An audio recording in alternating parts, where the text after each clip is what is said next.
Good evening, everybody. Hello, it is Sunday evening, it's 9 p.m.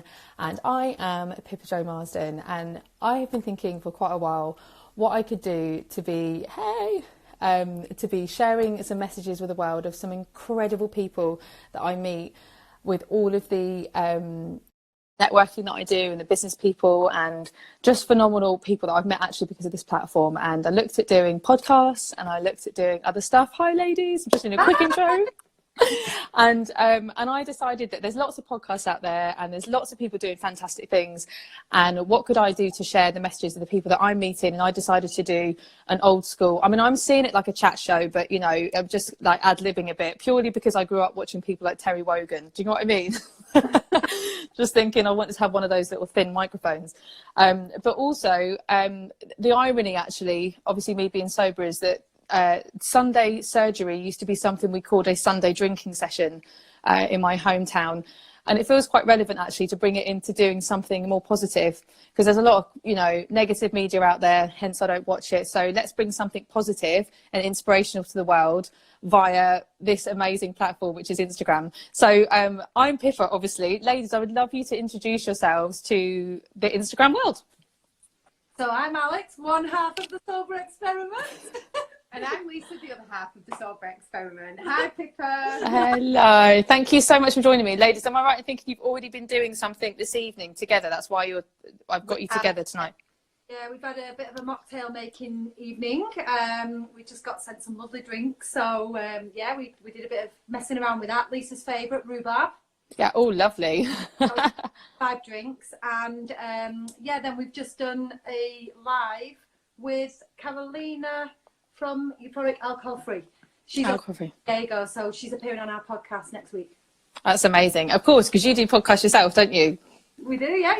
Ah, amazing. We spent both giggling, to be fair. Yeah, just laughing and having a right old hoot because you're friends, and that's the big thing, isn't it, here?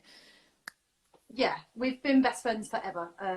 We met through our parents, so Lisa was 11, I was 13, and we were kind of dragged together. It's a good job we liked each other, actually, because we were made to stay over the first night. Yeah, it was the first time we met. It was like, oh yeah, you'll love their daughters. We're stopping over, and I was like, oh right, okay.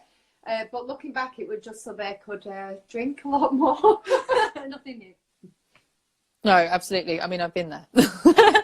So how old were you then? I was 13. It's almost 30 years ago. I was 13. Lisa was 11. Wow. Okay, that's a long time. And 9 years ago, because that would make me older than 40, and I've only just got there. It was actually 28 years and 3 months ago. Yeah, we know how precise we need to be with ages and times.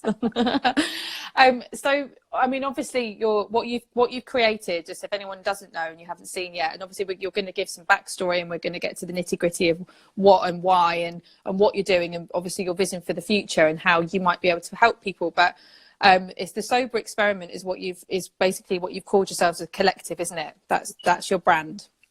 Yeah, and basically that came from the fact that we both took on a sober experiment. We kind of didn't tell everybody it was going to be permanent. I don't think we knew ourselves until about day 10.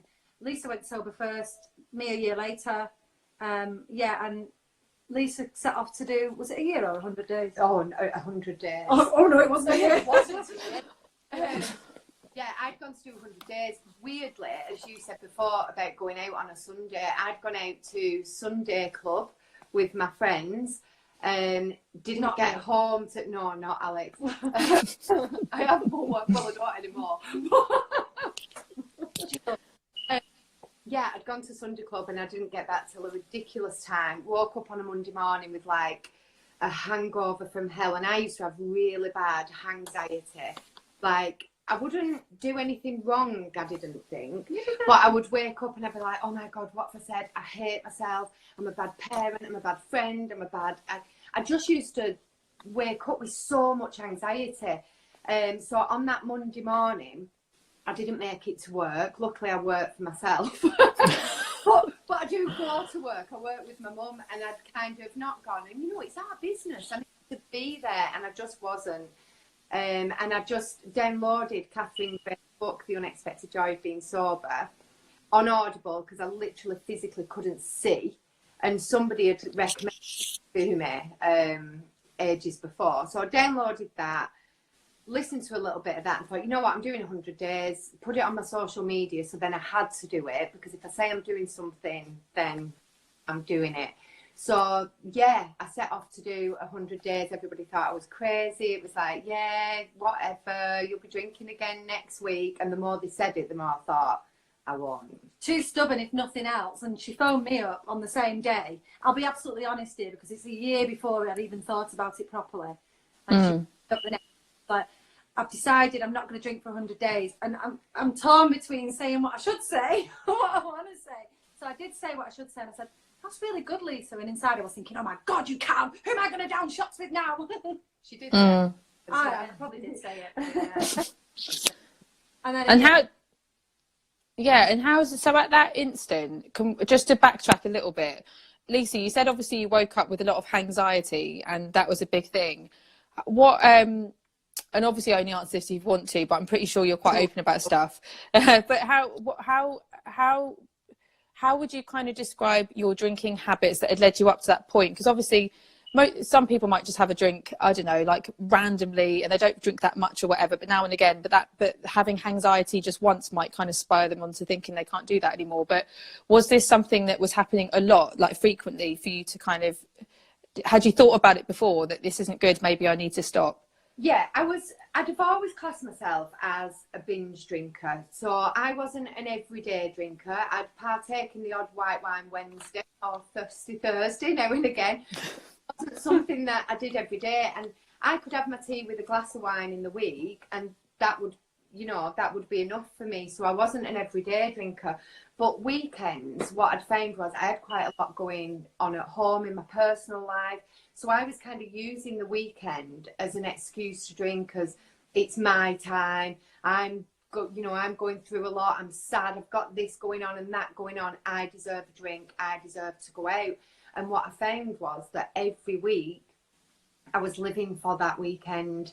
And then near the end, when I decided to stop, every week I'd found myself saying, you know what, I'm not going to drink this weekend. I'm going to stay in.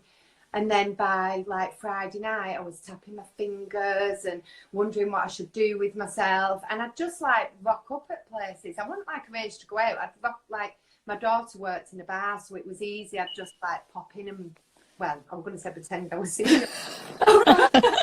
Watching this, well, you know. But it's a good excuse for me to go out and have a drink and then meet up with people. So there was nothing. I just found that it had started to become a problem. And when you say a problem, is it because of how you was it the thought process around it, as in that you kept thinking, right, I'm not going to drink next weekend, and then you would, and then you think I'm not going to drink next week? Because I mean that's I hear people say that all the time, don't they? Or what's that meme that's there with the Dory saying I'm not going to drink again, oh look, there's wine. Do you know what I mean? I think it was that. I was just saying it every weekend, and it had become this internal battle where I kind of thought, oh, this must be a problem. If I'm saying I'm not going to drink every weekend, but yet I'm going out and doing it, why is that? So that's where I'd kind of started to think about it. And I used to run a weight loss group, and there was a lady that came to my group, and she said one day that she was doing 100 days, and she'd been on holiday, she'd been away to Canada, and it just like shocked me. I was like, as a leader in this group, which really, looking back, I should have been, saying drink's not good for you. But yeah, I was like, oh my God, 100 days. Wow. How have you gone on holiday and done that? I just couldn't understand it. But I think that had kind of planted the seed for me. I thought that'd be really nice to be able to do that. And then a friend of mine had done 100 days, and then another friend did a year, yeah. And I remember at the time when she was doing the year thinking, I really want to do it, but there's no way I could do a year without drinking. It's so interesting, isn't it, how we are so in our habits and in our thoughts and in our kind of pressures from peers and society that everything's acceptable. And just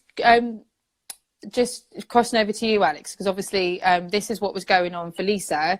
How did you feel about your drinking at the time? Were you all right? Were you kind of just happy? You just didn't think you had any issues, or? I think Lisa will tell you more than I can tell you that I was questioning my drinking probably before she was. Yeah. Right. But not really in denial, but I didn't think I had any sort of a problem. Everything through my childhood, through my life, had always been about drink. My parents owned pubs. My dad was an entertainer. My dad was labelled an alcoholic, and now I completely just like disown that statement now and just say, no, you know, if you're going to drink alcohol, you're on a pathway to becoming addicted.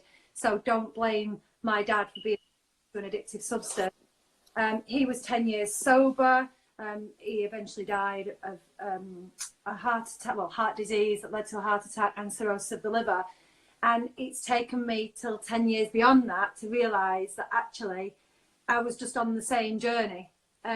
Again, I wasn't somebody who drank every single day. In fact, I never really drank in the week at all, and it would be Friday, Saturday, and then I'd probably have maximum, and I say this, I don't mean it sound flippant, sorry, I had maximum three bottles of wine, usually one, but it was the same sort of thing. This whole Monday morning would come, I'd have a terrible hangover still from the weekend, and then it'd get to Tuesday and I'd be telling myself I'm tired, then it'd get to Wednesday and I'd still be tired, and then it'd get to Friday, I'm like, oh, I can have wine again, and yet I felt so rubbish, and I was a vomiter. That was my hangovers were, I used to phone her up and describe myself as critically ill. That's, I'm critically ill, and she'd be saying, yeah, but she'd FaceTime me, and it wasn't nice. She wouldn't just phone up like, disgusting, I look. Yeah, I did, and crawling around, and we talked about this on our podcast. I stooped, I like hunched myself over like a hunchback, and I'd be just walking along going, oh, and videoing myself the whole time. and yeah, and it was amusing, but not until weeks later, you know what I mean? And we'd look back and I'd forgotten. So I guess for me, really, it was a long process of tragedies and then happy times and tragedies and happy times. And eventually I just thought, you know what, I don't want to go down that road. I've got 3 children, got a lot to live for, a lot to work for. And yeah, wanted to give it up, really.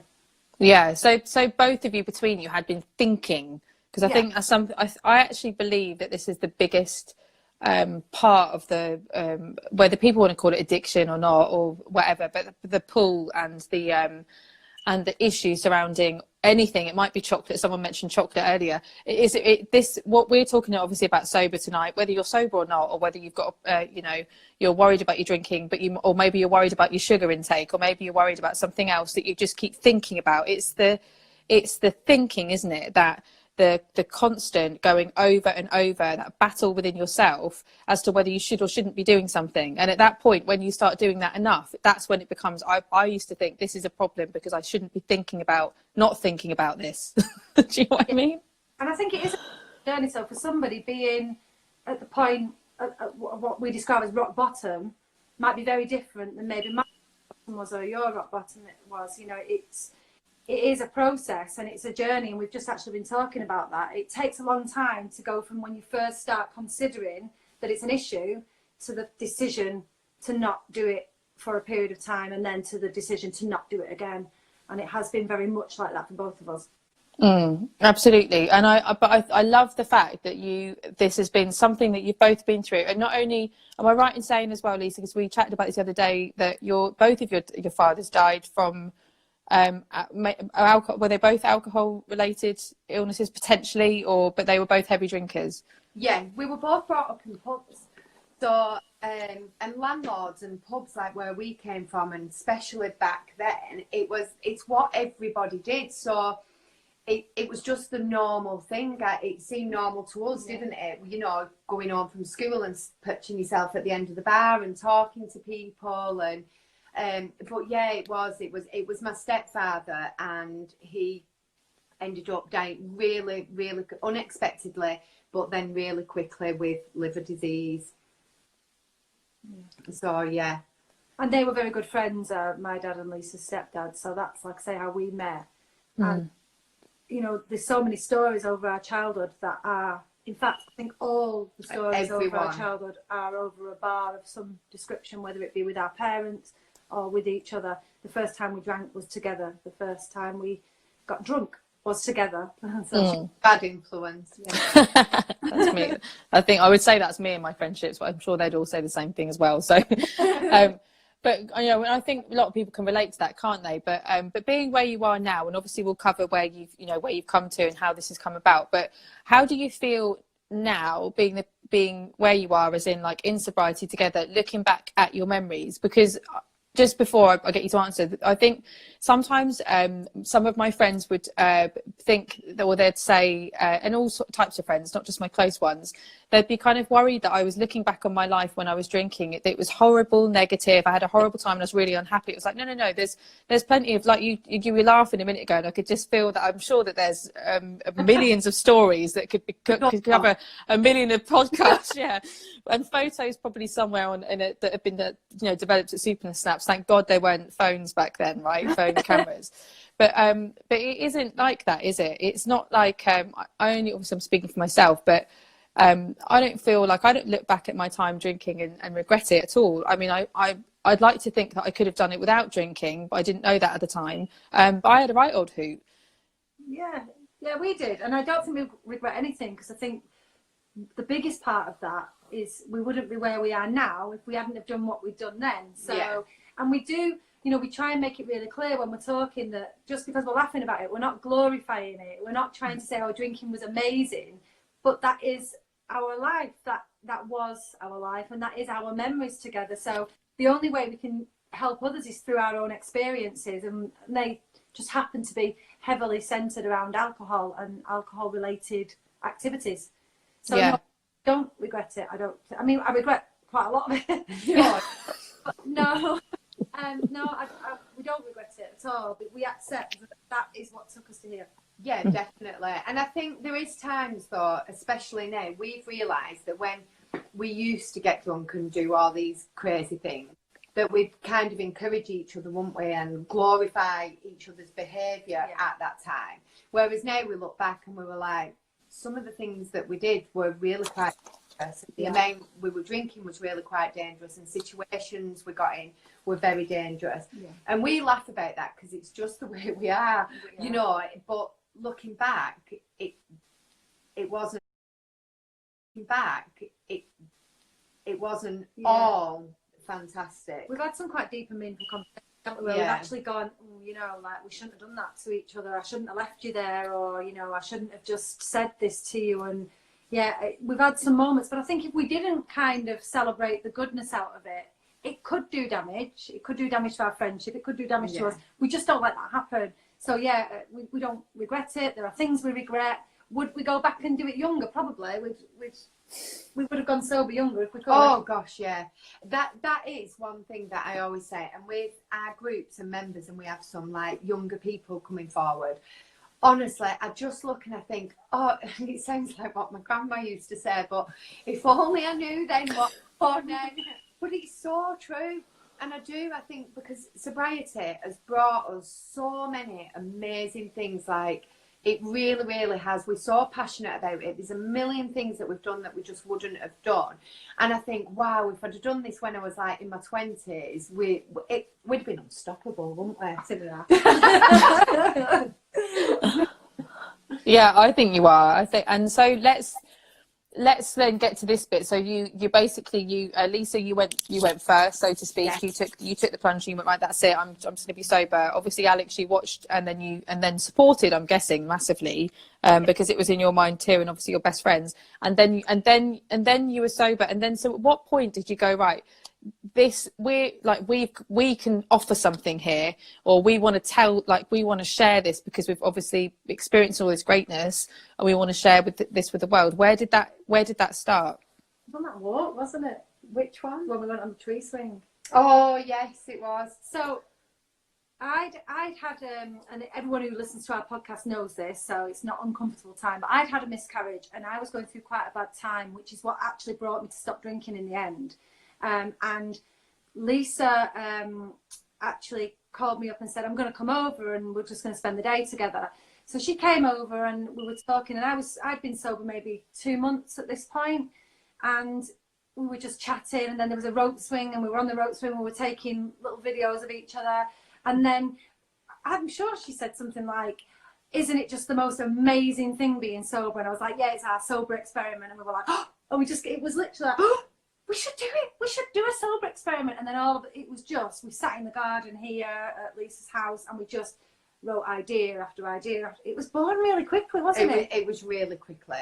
It literally went from being a Facebook group, like, let's open a Facebook group for like-minded people. They can get in there, they can have a chat, talk about it. And then we decided that we'd love, we realised that even 30 days, if you go into that 30 days with the right mindset, instead of thinking, I can't have a drink, this is boring, I'm missing out. If you can change your mindset in that 30 days, then I believe it can reset your relationship with alcohol entirely, whether that means going on another 30 days and then another and another and another. Or maybe, I know some people might just start drinking less and moderating after that. But we knew that, so that's where the 30 days experiment came from, isn't it? Yeah, I mean, we were big advocates of staying sober, but, also we realised that some people just want to change their relationship. So, although we don't sort of say mindful drinking, we know there are people who want to mindfully drink, and if they can do that, great. We couldn't, because both of us agreed that, like you were talking about before, the argument in your head and the time it actually takes up to control your drinking and say, oh, I'm going to have 2 tonight. And then you get to 2 and you think, maybe I'll have 1 more. And it just, the constant battle, it was like having a conference going on in my own head. I just, we don't sort of say that's what we're going to do, but we do welcome everybody into our group. And that's how it started, really. Sober curious, mindful drinking, changing your relationship. And yeah, I can't even tell you any more than that. It just kind of snowballed, didn't it? And then the podcast came because we like our conversations, don't we? And we'd say stuff and we were like, people should know about this. People should know that it's not all doom and gloom, that it can be amazing, that it can be fun, that you can still have fun with your friends. And that kind of, we'd heard a few podcasts and we were listening to them and I was like, I think we could do this. Do you know what was funny? On our first podcast, we sat together in a room with the podcast mic, and my friend had actually bought the mic for us, set us up with the software, and we sat down. And this is probably the moment that we both laughed properly since children. Yeah. I'd never laughed like that in my life since being a child. And we just took one look at this mic and at each other, and we couldn't get it together. 40 minutes later, we came in the room and he said, have you done? And we're like, no, not even started. And just that whole feeling the feels. And we started to say, this is going to be amazing. We can inspire so many people. They can see that this is genuine. We stopped looking dead behind the eyes, we looked excited, we looked inspired. We started to get, instead of being bored, we became creative. And yeah, somebody's just asked if we're from Leeds, by the way. We're near there, so yeah, not far away. North Manchester, South Manchester. So accents. I really liked what you just said then about laughing, because I've thought this recently, that I've laughed and I don't know if you felt this, but when you laugh like that, and everyone will relate to this, when you literally are with your best mate or something and you can't even, no one even knows what you started laughing about, you can't get your words out, no one can even breathe, like your eyes have gone like slit, isn't it, and your cheeks hurt and you're in that sort of moment.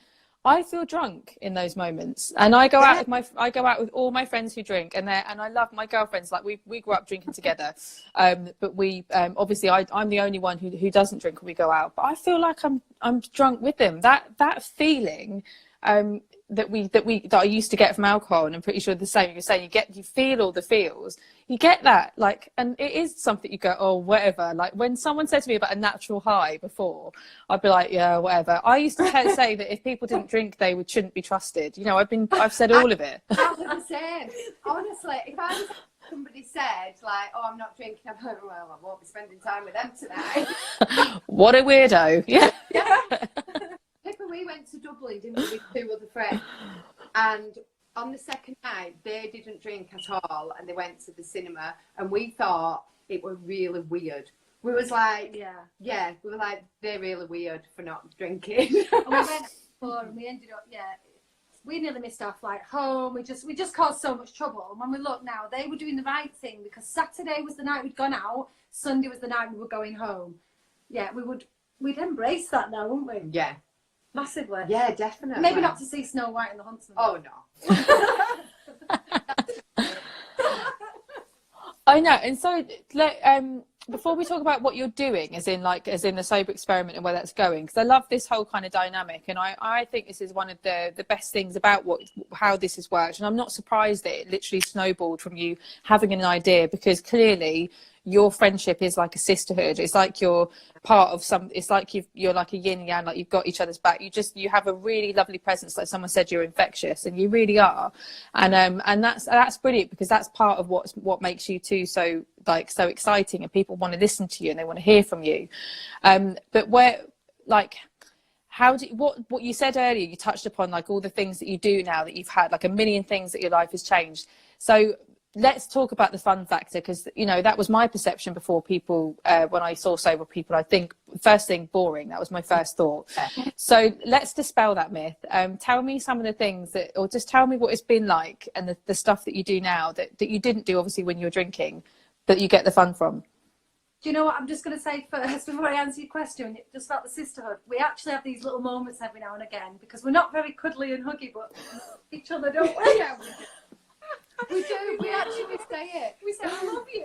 I love you. We used to say it drunk as well. Phone up, I love you. But now we like really mean it. And we did we did a workplace presentation, our workplace 30-day experiment the other day. Yeah, and at the end of it, we felt it had gone really well. At the end of it, we were getting in the car, and I went, oh, that was good, wasn't it? And she's like, yeah. Well, should we hug? And we had this like hug. It did last a little bit longer than it normally would, and everyone was like, wasn't that nice? Really enjoyed our hug. And honestly, like before, if we can't each other's hands by accident, we'd be like, but no, we're like, when we do things like this, I'm like, oh yes. I'm like, you stop touching my leg, for goodness sake. See, anyone out there that's not sober that's wondering what they're missing out on, you're missing out on actual hugs. Yes, comfortable physical contact, which is like never happens ever. But yeah, I mean, a lot of our social life, weirdly, and I know it's changed for some people, but it hasn't for us. We actually made it. We've never done anything together except for drink. So we've gone out, we've drank. I mean, we just said tonight we've known each other for 30 years and we've never been shopping together. Yeah, we haven't. Never. No, in fact, we set off to go shopping once. We bought a foundation from Selfridges and then ended up in a tapas bar till morning. So yeah, that was it, wasn't it? But so yeah, it's not really changed massively.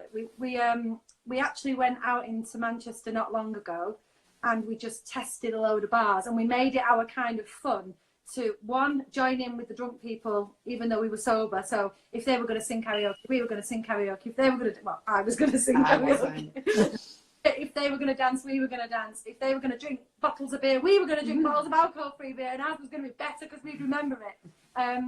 Yeah, and so we've tried to test a lot of different places and tried our best to kind of stay normal, stay true to us, because that's what we are. And we're not saying that's easy for everybody, because we know it isn't. Some people find it massively triggering to walk into a bar, and that's where we're lucky, I guess, we've got each other. Yeah. So from that sense, yeah, we've kind of gone into the pubs together still, we've gone into bars together, we've gone out for meals together, but then we've done really silly things like walking through the woods, found a rope swing and gone, let's go on it, like children do, which is how she broke her arm or leg or something when we were kids. Oh yes, yeah. Trying a rope swing. So you think we'd know better, but no. Yeah. It's holidays. We've not had holidays together, but we've both gone on sober holidays as well. And I know you said it was one of your best ever holidays. When I did my 100 days, or when I put it out there that I was doing 100 days, when I started to feel better, like 2 days later, I thought, oh my God, I've got 2 holidays booked. Oh, it's my birthday. And all these things started to come, like, how am I going to do this? Again, where the experiment came from, I thought, you know what is life like without it? What will a holiday be like without it? What will a birthday be like? So instead of seeing it as I can't do it, it was more of a let's see what it'll be like without it. So yeah, holidays for fun. Just we did the spa. Yeah, we did the spa. There's I just think there's so and it's not necessarily, I know we've said about going out, and it's not necessarily about finding the joys in doing things like that. I think sometimes, especially in the early days, I found I spent a lot of time on my own, and that was a trigger for me, because I think when I was on my own, I used to try and find a way to not be on my own by going out or meeting people. So even just learning now to sit and be on my own and to feel and to think, and you took up meditation. I took up meditation, and honestly, I do not know where I'd be without it. I do it every I love it. Do you do that? Yeah. I just think it's made such a huge difference. And although people wouldn't think that was like, oh, stop drinking and do meditate, they might think that's boring, but for me it's incredible, and it's finding joys in small things like walking my dog, making tea. You know, like today I went for a walk. I walked down to the veg shop, bought all my veg with the dog, walked home with it, washed it. I got dirty carrots and washed them. Now that, like, if I were drinking and somebody told me that they found joy in that, I'd be like, I still think that's a bit right. No, but so it being dirty carrots is not fun. Well, it was a bit. It wasn't the fact that it was fun. It was the fact that it made me feel all homely and nice, and just finding joys in just being. Do you know, I get photographs of carrots on my WhatsApp from her. I'm not even joking. I don't even eat carrots. I get photographs of them in like the name. The Robert Instagram story. I didn't even realise I took that picture. Carrots. But yeah, audios. We listen to a lot of audiobooks. We've been reading. And I think another thing is that a lot of our time is spent together. And even though we would have always said we were the very best of friends, actually, when you add up the time we spent together in 30 years, I bet we've spent more time together in the last 10 months than we've spent in the whole 30 years previous combined, because you haven't got time to drive 27, 28 miles to see each other, because who's going to drive home, or how are you going to get a taxi, or, you know, what if you're hungover? I'm not making plans with you on Sunday to go for Sunday lunch because I know I'm going out on Saturday, and so on. So I would say that, yes, life hasn't changed massively, but the way we spend the time in life has changed, and the joy we find in that time and the quality that we find in that time is what's really changed. Yeah, and it is really interesting because it's about perceptions from one side to the other, isn't it? If you don't, I agree when you're saying about meditation and stuff, or then finding joy in carrots. I mean, you know, I find joy in eating carrots. I'm not gonna lie. No, I like that because I think this is what's important, though. This is what's so important, because people think, and we're laughing and joking about it because we know it. Because I actually know what you mean. You know, like, I get it, and I think, but before, when I was in my drinking mode of just like, whatever, I don't need to give up drink, I haven't got an issue, I just like having a glass of wine, it's just who I, you know, that's just me, it's just who I am. And but the reality of that is that there is so much joy to be had when you're connected with yourself, but also really with life. And if people want to say that's gay, spiritual, whatever, like, okay, you can call it what you want to call it, but that actually is what we're supposed to be doing as human beings. And whether you like to call yourself spiritual or not, we are all spiritual beings. Do you know what I mean? And that's just a scientific fact. So the fact that you get your joy from your carrots, and Alex, I mean, I don't know where this is going to go, you know, if we're going to start asking where we get our pleasure and joy from, but uncomfortable.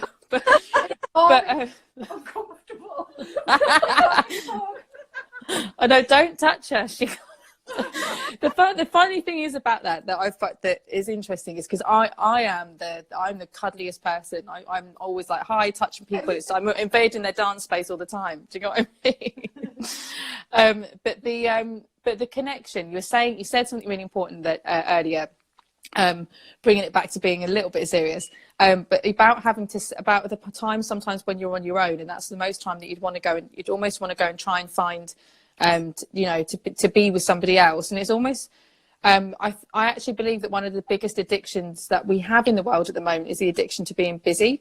And that lots of people are escaping all sorts of stuff, as in listening to themselves, being connected with themselves. This is what I really believe. And often by being busy in some way. And some people are finding it being busy by drinking or going out or whatever, but actually sitting on your own and sitting with your own thoughts. And actually being really honest with yourself and being able to look yourself in the mirror and be honest. Am I living my truth? Is this who I want to be? That, I mean, I found that I've been doing personal development a long time because of business, and that was one of the first things I found difficult about that. But being sober really, really makes you do that, because there is literally the drunk mask is gone. That's not even an option, is it? So sitting, like you said, and feeling, and people, and I don't think you understand that unless you've pushed it to the extreme the other way. But actually, then feeling and experiencing maybe thoughts that you don't want to think about yourself, maybe being really honest with yourself, it actually really hurts. There's pain there, isn't there, for sure? Yeah, I mean, we've done a lot of laughing, but we've equally done a lot of crying. And, you know, there's some quite dark moments, I would say. Some quite dark moments where, and I don't know if you found this, Pippa, but after you've been sober for a little while, memories that you didn't know you had anymore seem to creep back in. And things that I had counselling for certain things previously, and I've not only thought I'd dealt with them, but forgotten I'd dealt with them. They're gone. And yeah, in the last, I would say it's actually got worse rather than better for a while, and less frequent, but we have some crazy days, don't we? Thankfully, they're never together. Was my last one? Oh, about a week ago. No, it wasn't. It was honestly You about 2 days ago. Yeah. And Alex rang me, and I think because I'm quite a high up, positive person a lot of the time. I'm all or nothing in everything, so I'm either really high positive or really, really low down. There's no, it's not often, you know, it's not very often, but when it does happen, it can be quite, like the other day I'd had quite a bit going on, and I'm just sat in the car and really cried. But I don't know whether you notice this, like when you laugh, you really laugh, but when you cry, it's really from deep down crying. Yeah. And I was crying, and then she happened to ring me while I was in the car, and I went through this, do I answer, do I not answer, do I just want to be on my own and cry? And then I answered and went, and I'm having a really bad moment. And I thought, this is not the time to talk about carrots, Alex. No, I actually said to her, what's wrong? And we just talked a little while, and then it was fine. Yeah. We're good, because we're never really down at the same time, or so it's nice that, you know, if Alex is having a bad day or I am, then we can, and we know we're really lucky in this. We do know that this, you know, not everybody has this with people, but when I'm low, Alex will be there to kind of tell me that I'm flipping amazing and awesome, and, you know, and vice versa, isn't it? So yeah, we are lucky, but you do feel the feels, and spending that time on your own, like you said, is really important to learn to do that, and it can be really difficult. Yeah, and we find that we cry over sillier things as well. So like, it's not silly really, actually, but it sounds silly. So I cried in the poor man's face. There was a veteran on Poppy Day giving out the badges, and I went over and I paid my £2 for my little pin badge, and I just went, oh, you've been in the wall. And I'm like, my husband was looking at me and said, oh my God, get away, we're going to put you away. So that was one cry, and then I had to phone Lisa and tell her I've just cried in a veteran's face. She said, I'm sure it's not the first time you've seen it. And then the next one was at Rocky 3, the beach scene when they were just because they've got old now. And I was like, oh, they're old now. I think alcohol numbs everything, doesn't it? And I know we use it to kind of numb, a lot of people use it to numb the problems, but what we don't realise is that it is also numbing the happy and the good feelings as well. So when you're feeling it is heightened. Yeah, you're kind of on a flatter level when you're drinking. So yeah, the highs are really high, the lows are really low, and there's not really much in between now. I wouldn't say I ever have a flat day. No. And our time together, because of the sober experiment now, it's always about new things and new ways to inspire and new ways to talk to people and new people to help and new things to share. So we're always kind of putting other people first in many ways, because you can see yourself sometimes in somebody else's story, and you think, oh, I've been through that, or I've been through something similar. I think I can help. And so yeah, that's where we're finding all our joy at the moment, I think. And it's good with two of us because we can kind of help different people. You know, we've both gone through, we said we a lot, like there's always we, but we've both gone through completely different experiences as well. So we can relate to quite a wide people, I think. Yeah. And that's really good, isn't it? Because there's a dynamic between you both. And like I said, it is really infectious, but also, I guess, like, because you touched on it, like you're saying, really lucky, but that's why what you're doing and what other groups that are doing, you know, there's a few that have been watching on here as well, like the Club Soda, that's one that many people have heard of. And there's lots of groups that are doing things where they're bringing a community of people together that are like-minded, so that if you don't have a sober friend, or you feel like you need to kind of connect with like-minded people, then there are people who are bringing them together, like yourself and other groups. So you can find a sober best mate, you know, if that's what you need. And some people are quite all right on their own. Do you know what I mean? And I think that's the thing. And I know that when you do spend time with people who are like-minded and on a similar journey, or like you said, can kind of relate to something, then you do have a connection.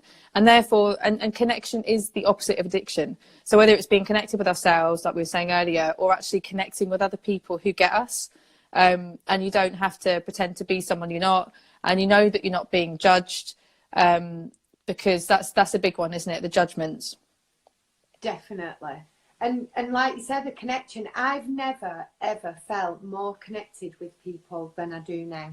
And something that I didn't realise, or myself, yeah. And something that I didn't realise until I stopped drinking was, I drank from being like 13 years old. And when I first had that drink, you know, I found my voice a little bit, I found my confidence. And as a younger child, I was actually really shy. Now, nobody that I know would say that I was a shy person, but I was, and I used drink as a bit of a social lubricant and looking back, and this is what I never realised when I drank, I was using it to try and fit in, because I always I get it. A little bit outside. So I would have social groups, but I was the kind of person that I'd go out, I'd here, there and everywhere, I'd be the life and soul, but I would go home and I'd be on my own, and I never really had close friends, just people I met when I was out. So I had Alex, you know, we've always been friends, but I never really had a lot of close friends. There was just me. And when I stopped drinking, and the first thing I did, and I know a few have been on tonight from the Be Sober Manchester tribe, so I just want to give a shout out to them. But when I first stopped drinking, I found, and through Sober Girl Society, she put a post on asking where everybody was from. And me, Joe and Hannah met on that post and created Be Sober Manchester. So that was like one of the first kind of sober tribe in this area. And it's just been amazing. And to meet people that you actually really connect with and really get on, and you can actually call them your friends. And I'm 40, and this has only just happened for me. So sobriety has changed everything in that aspect. We went to the Happy Place Festival with Be Sober Manchester, and there's a picture of me in my, oh, she's there, Kath, look, there. Be Sober and Beyond. Hi, Kath. But we went to the Happy Place Festival, and we all had our Be Sober Manchester t-shirts on, and I just remember looking around, and it was all like Russell Brand was there, Fern Cotton was, you know, and I just looked around and thought, oh, it sounds really daft, but I just fitted. I just fitted in for the first time. I was like, these are my people. And yeah, that's been really, really important. And it's because you're connected, isn't it? Like, you're connected with yourself. And for me, what that screams is that you're living you're living your truth. And that's why you feel at home, don't you? You feel like you've come home. I relate to that in so many ways, so much of your story as well.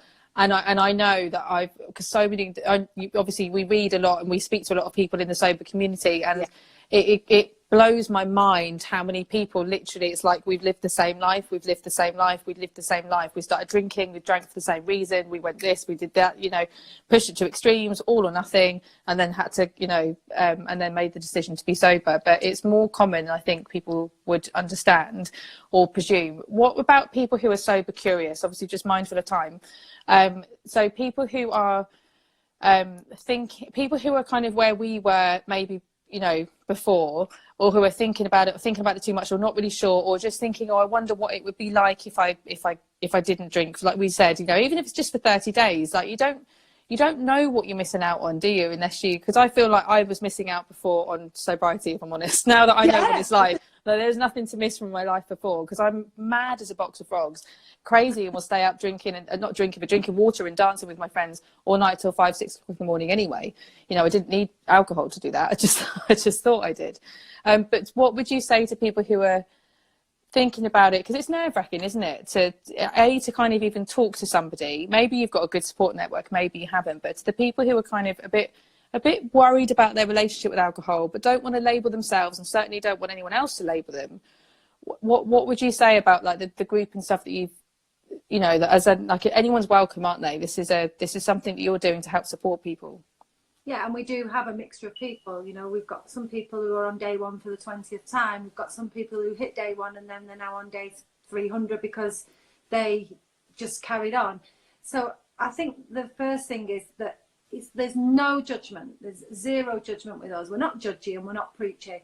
Your life is your life, and if you want to just give it a go, give it a go. But give it a go with us, because, you know, yeah, we're best friends, but we've made so many more friends through doing this, and our friendship circle can get wider and wider. We're quite happy to have more people to join us. So we've got our 30-day experiment that people can join in on Facebook.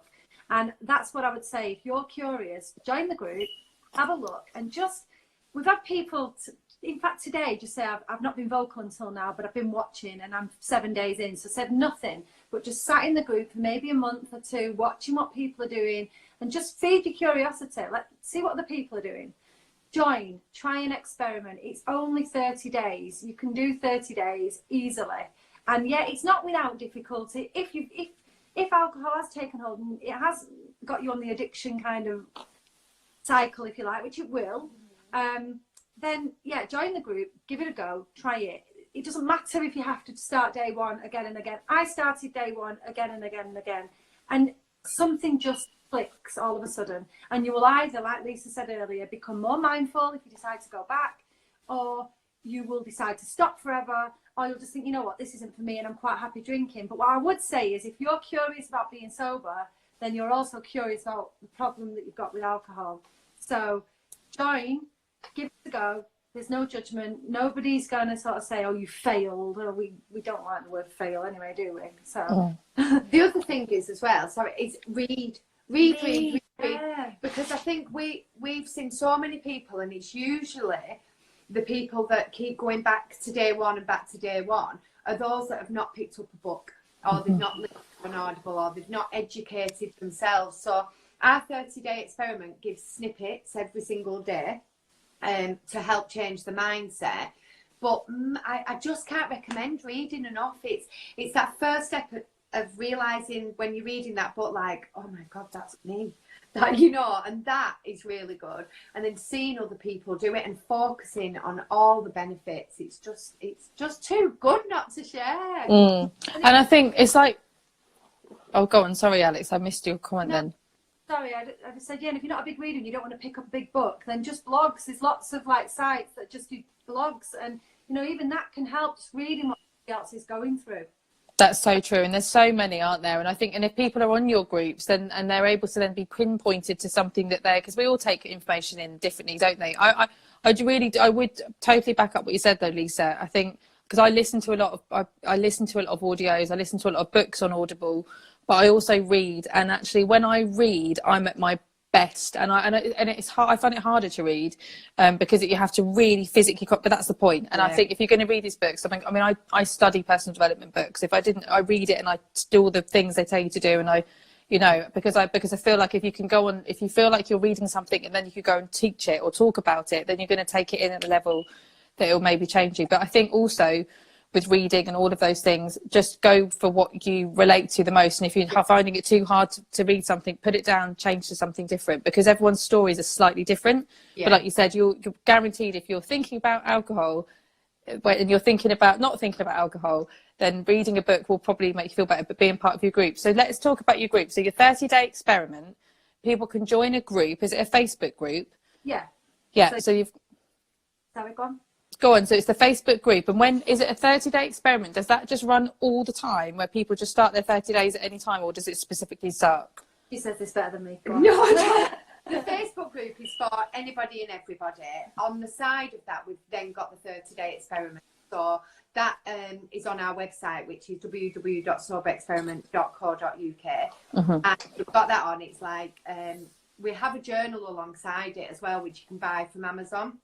So you can do the experiment, or if you buy the experiment, which is just $19.99, you can buy the experiment and you get the journal free to download as well.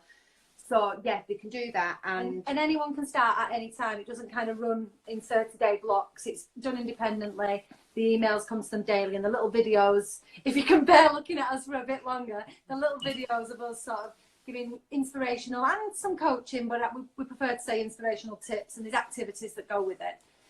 So that's one aspect for individuals, and then the other is that we do workplace experiments. And we go into workplaces and we do training days. we love this. It's our favourite thing. This is so exciting. No, it is, because you go in and I think they expect to see two very, it's not like they found us on Instagram or found us on Facebook. They've heard about us through their HR manager or their boss. And I think they just expect to see two really miserable who can't drink anymore, and they've got bright red noses from all the blood vessels that they've popped, and they might be carrying a paper bag, and they've got this real kind of vision of what you're going to be like, and you walk in and you're like, hi, and they're like, whoa, where did you come from? So you watch them actually change in the couple of hours that we're with them, and I would say 95% of them join for 30 days. Yeah. Yeah, 95%. Join for 30 days and give it a go. We haven't yet got a statistic on how many stick at it because we're not that far along, but we'll share that one day. Yeah. But I can see from just the way that you're speaking about it, obviously this is something you found that you're really loving doing. And I'm sure from a business perspective will be helping with productivity. And when you can be able to give them some tangible results, that would be amazing for you to be able to go and help more people. But so this is how people could benefit from you, isn't it? Basically, you've got and this is the two things that you're doing at the moment, obviously, because you do your podcast as well. So you've got that. Yeah, people can be listening to that. Yeah, we've got the podcast, which is it's on iTunes, Spotify, it's on everything that does a podcast. Sober it's just look for the Sober Experiment. But the other thing that we have started now is events, which we are really excited about. We didn't start small. We're doing a UK tour. It's true. We've got 6 cities sorted for this year that we're going to visit, and we're going to do events, and we're going to do mocktail classes. We're going to do a little workshop. We're going to have a panel, and we're going to just show them how crazy you can be on mocktail. The first one is in Redemption Bar in London, Notting Hill, on the 28th of March. And we have an amazing panel for this one. We're really excited about it. So we've got Simon Chappell from Be Sober and Quit Drinking. We have William Porter from the author of Alcohol Explained. And Alcohol Explained too.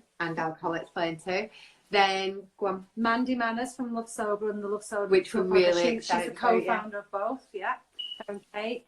And we've got Sober Dave, who's like just a sober superhero. He's just a legend. He is really funny. Follow him on Instagram if you're not already. Sober Dave. He's massively inspirational. Himself and his wife do a lot. And they're both now classed as influencers because I think they're both over 10,000 followers. Yeah, and he does a lot of public speaking and things like that. So we've got this panel, and then, like I said, we're going to do our own workshop and a mocktail making class, food, drinks. And I hope they're going to put some really good music on because we want to dance. Yeah, we're stopping over, aren't we? We're stopping over. We're staying over. Ooh. It's like staying overnight together. Not drinking. It really is. The last time we stayed over anywhere was in Dublin, and we nearly missed our flight. So yeah, this time's going to be different. Yeah, I mean, I'm sure you'll still get up to no good. Oh, no. In some way, shape or form. Okay, so that's amazing. So basically, just remind everyone when you actually started Sober Experiment. When was that? The first Sober Experiment that we did a trial in September. So literally, you've gone from that to doing events. Yeah. And why not? And I think I commend you so much, and I admire everything that you're doing, because there is a 100% a sober movement, whether people are aware of it or not. Obviously, a lot of people watching this are probably connected to either of us, so no. But it is a big thing, and maybe you're watching this and or you're watching this back and you're okay. You've got, you're all right with your relationship with alcohol, and that's fine. And maybe actually you might have heard some of this stuff, and it could have related to something else in your life that you're not happy about. Because addiction, as the Wise Up boys will say, it just doesn't discriminate. Like you said, people have a perception that if you're an alcoholic, you're on a park bench sipping, drink out of a brown paper bag. But actually it affects all of us in different ways. But here you ladies are, as a friendship, as a dynamic, who have just taken something and gone, right, we're going to do this. And the world needs more people like that. It really does. And that's why I was excited to share your story. And also because you're my first guest on my chat show. That's so dramatic. I'm having my own chat show. Like, who do I think I am? I'm not Graham Norton. Do you know what I mean? But and so people can look out for that. So obviously anyone that's connected to me who's not following you yet, they can obviously connect with you on here. And I'll make sure that I put it back on my stories so they can connect with you, and they can follow you and see everything that you're doing, your website, your 30-day experiment, your groups that you've got, your workshops that you've got, that you obviously do go into businesses, and then excitedly this events that you've got coming up and down the country, where people can actually come and meet you and actually see what you do, like see the workshops, see what it is that you're offering people and the value that you've got to give, and have fun. Actually, that's the biggest thing, isn't it? They're going to have a lot of fun. Yeah, 100%, lots and lots of fun. And so just while we wrap up then,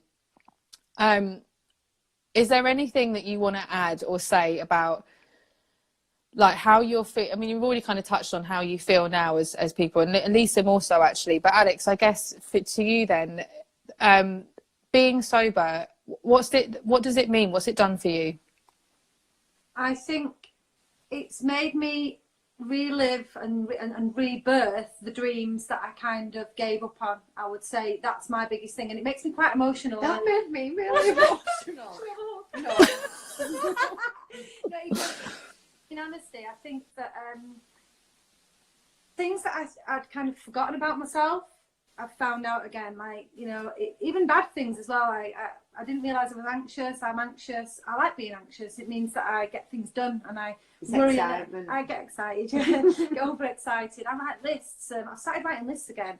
I'm busy. I like to be busy. I'm creative. I like to be creative, and I'm interested in other people instead of being so self-absorbed, which I hadn't realised I'd gone so self-absorbed. But she did. Yeah, I like to see people and actually hear what they're saying to me and actually listen to what they're saying, and I've realised that I can offer a lot to other people through being sober. And I think that for me, I think the biggest thing, and I'm sorry I'm waffling, it's because I'm really trying to process it quite quickly. I think creativity. You get bored and you get creative, and getting creative is what lights my fire. That's and I know that sounds corny, but that is it. I know, and I think we keep apologising for that almost because we're thinking that people don't get it. But at the end of the day, if you're connected and you're not addicted to something, then you'll totally understand what we mean there. And that's what I'm really getting from you, is that it's about you've got really connected with yourself, and you've let yourself dream again, and you've got creative, and then look what's happening. And the thing is that I know that the universe, it rewards a stubborn heart. So you two have got this inbuilt thing in you, and this is why I just know you're going to see success after success after success, and we learn along the way. But I'm really excited for everything that you've got coming. I'm really glad that we've connected, and thank you for giving me an hour of your time on a Sunday evening, and especially to get you together as well. Was really special, and also being my first guest on this thing that I'm doing here and trying to create.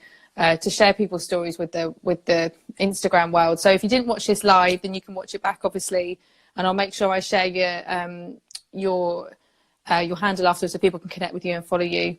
And that's it from us on Sunday evening. So thank you so much. Thanks for having us. Thank you. And there's been some great comments, and I'm sure that people are gonna get a lot from you in the future. So I wish you all the best, and I can't wait to see what's next. And I was speaking to you again. yeah, and we'll see you soon. Bye. Thank you. Bye.